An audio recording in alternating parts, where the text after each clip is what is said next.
5번 독점 기업의 시장 수요와 공급에 관한 설명으로 옳지 않은 것은 단 시장 수요 곡선은 우하향한다. 5번 문제는 특별한 이야기가 없으니까 순수 독점에 대한 그래프를 가지고 접근하면 되겠습니다.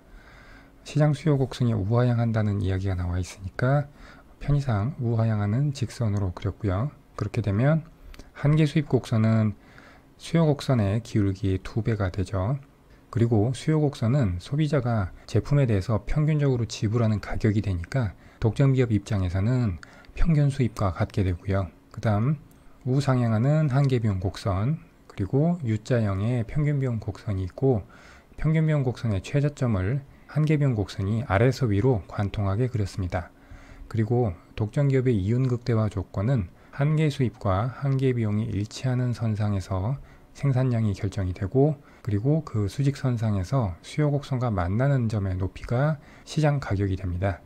그렇게 되면 독점 기업의 이윤은 시장 가격에서 평균 비용을 뺀 차이의 생산량을 곱한 빗금치인 사각형 빨간색이 독점 이윤이 됩니다.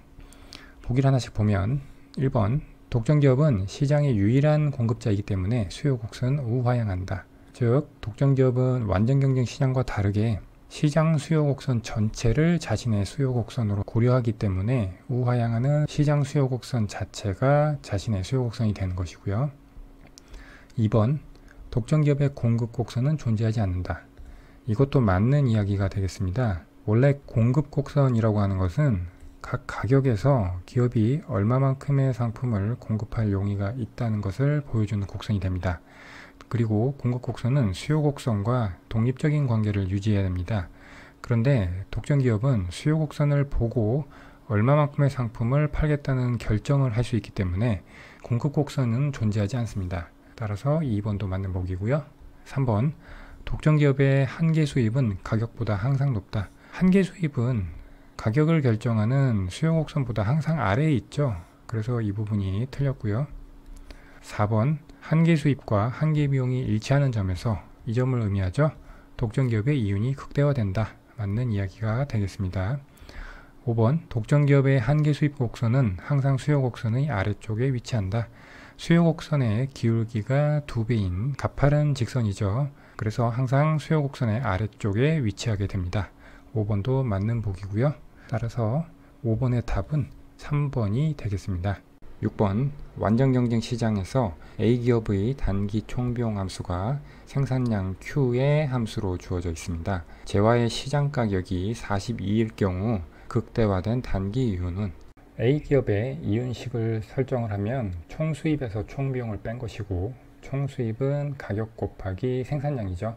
거기서 주어진 단기 총비용 함수를 빼고요. 총수입과 총비용 함수가 모두 생산량의 함수니까 얘를 생산량에 대해서 미분을 해서 이윤 극대와 생산량을 도출을 해야겠죠. 그래서 Q로 미분을 하면 이와 같이 되고요. 시장 가격은 42라고 했으니까 42도 대입을 해서 정리를 한 다음에 이것을 0으로 놓으면 이 기업의 단기 이윤 극대와 생산량은 5가 되고요.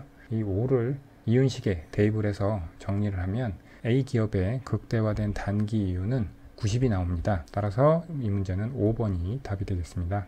7번 상품 A의 수요 함수가 가격 P와 소득 Y의 함수일 때 이에 관한 설명으로 옳은 것은 7번 문제는 수요의 가격 타격성과 수요의 소득 타격성을 가지고 푸는 문제고요. 우리가 1번과 2번 문제를 풀면서 개념에 대한 설명은 봤으니까 바로 이 수요 함수를 가지고 수요의 가격 타격성과 수요의 소득 타격성을 구해보면, 먼저 수요의 가격 타격성은 주어진 수요 함수를 P에 대해서 미분을 해서 이것을 정리를 하면 이와 같이 됩니다. 마이너스 2가 앞으로 내려오면서 지수도 마이너스 1을 해서 마이너스 3승이 되죠. 그래서 이와 같이 되고요. 여기에 Q분의 P를 대입을 하면 Q는 요거를 그대로 대입하면 되겠죠. 정리하면 2가 나옵니다. 그 다음 수요의 소득 타격성은 수요 함수를 소득, 여기 식은 M인데 이 주어진 수요 함수에서는 소득이 Y죠. 그래서 Y에 대해서 미분한 다음에 dy분의 dq를 계산을 하면 Y의 지수 0.4가 내려오고 마이너스 1을 뺀 지수인 마이너스 0.6승이 되죠. 그렇게 되면 이와 같이 되고요. 옆에 역시 Q분의 Y를 곱해주면 Q 대신에 이것을 대입을 해서 정리를 해주면 0.4가 나옵니다. 보기를 하나씩 보면 1번 가격이 상승하면 총 수입은 증가한다. 이것은 수요의 가격 탄력성을 봐야죠. 수요의 가격 탄력성이 1보다 크니까 이것은 가격이 상승했을 때 수요량이 더 큰 비율로 하락하기 때문에 P 곱하기 Q는 하락하겠죠. 그런데 보기에서는 증가한다고 했으니까 틀렸고요. 2번 소득이 2% 감소하면, 이것은 수요의 소득 탄력성을 봐야죠.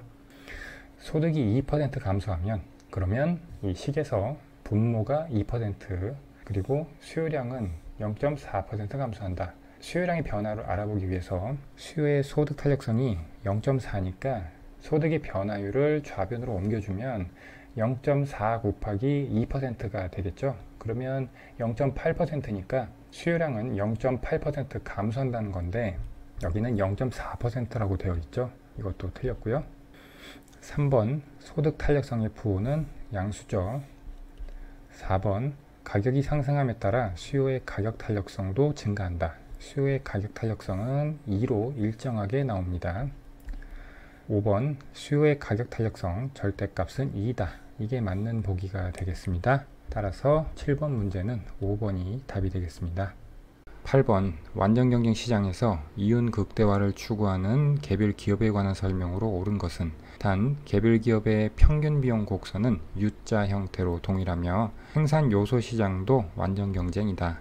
완전경쟁 시장은 시장 조직 이론에서 가장 기본적인 시장을 의미합니다. 완전경쟁 시장에서 개별 기업은 시장에서 정해진 가격을 그대로 수용하는 가격 수용자로서 지위에 있게 되고, 그렇게 주어진 가격과 자신의 비용 조건을 이용해서 이윤극대화 생산량을 고르게 됩니다.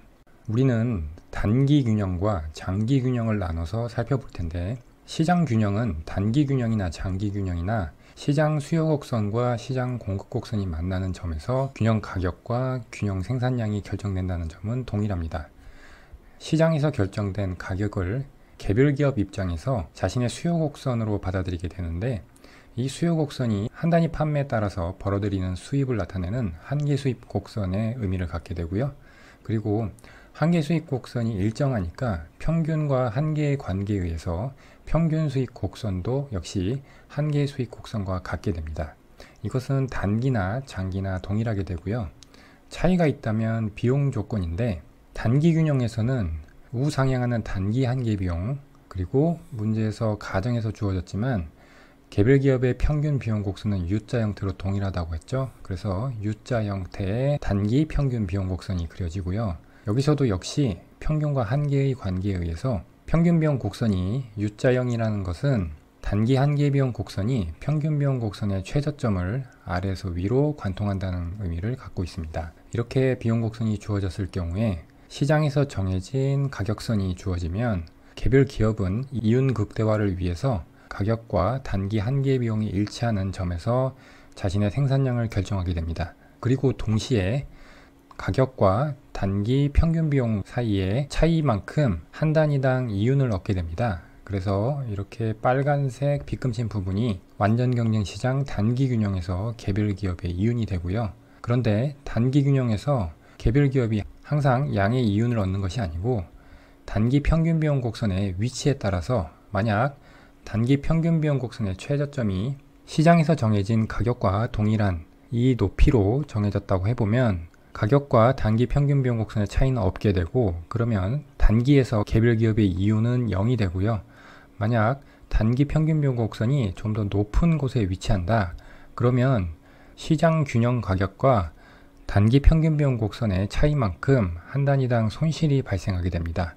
여기까지가 완전 경쟁 시장 단기 균형에서 이윤 극대화를 추구하는 개별 기업에 관한 설명이었고요.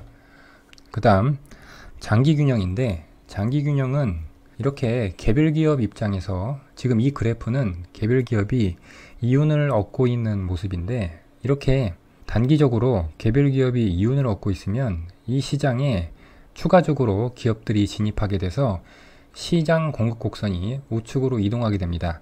그렇게 되면 시장 균형 가격은 하락하겠죠.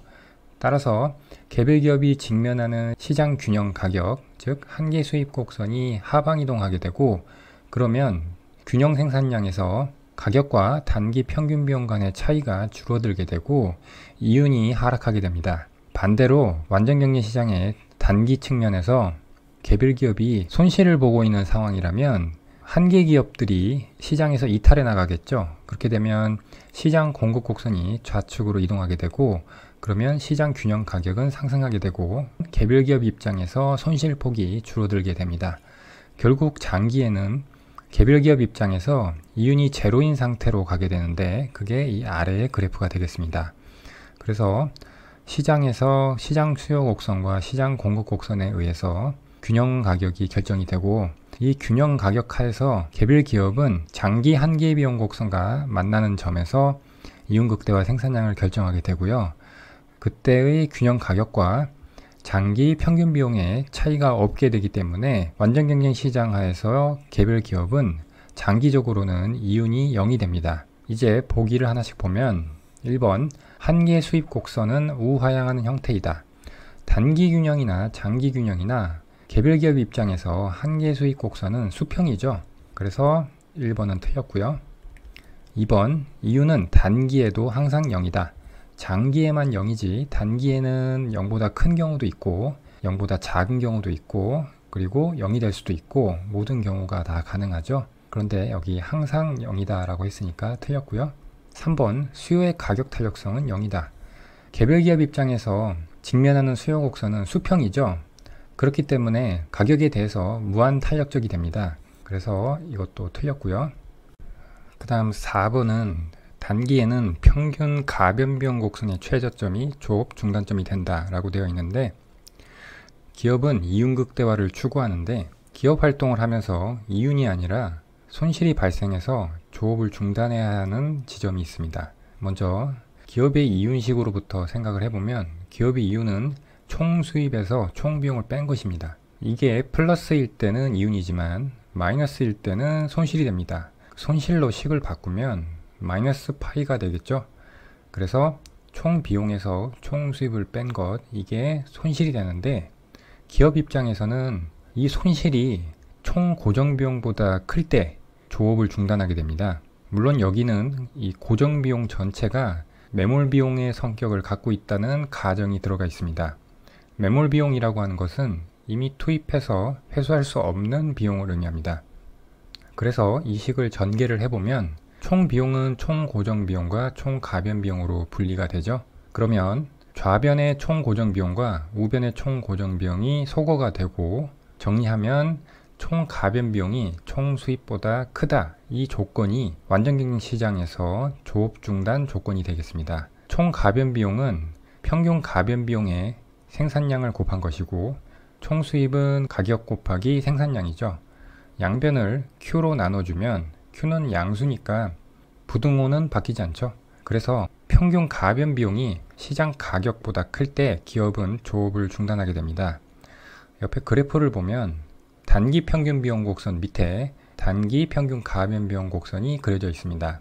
지금 단기 평균 비용 곡선과 단기 평균 가변 비용 곡선의 이 차이가 평균 고정 비용이 되겠죠. 시장에서 정해진 가격이 P2보다 작을 때는 바로 이 조건이 성립이 되는 것이죠. 그리고 지금 이 점은 단기 한계 비용 곡선이 지나는 점이고 한계와 평균의 관계에 의해서 아까 단기 평균 비용 곡선의 최저점을 단기 한계 비용 곡선이 아래에서 위로 관통한다고 했는데 단기 평균 가변 비용 곡선의 최저점도 단기 한계 비용 곡선이 아래에서 위로 관통하게 됩니다. 따라서 이 점은 단기 평균 가변 비용 곡선의 최저점이 되고요. 그래서 보기 4번은 맞는 보기가 되겠고요.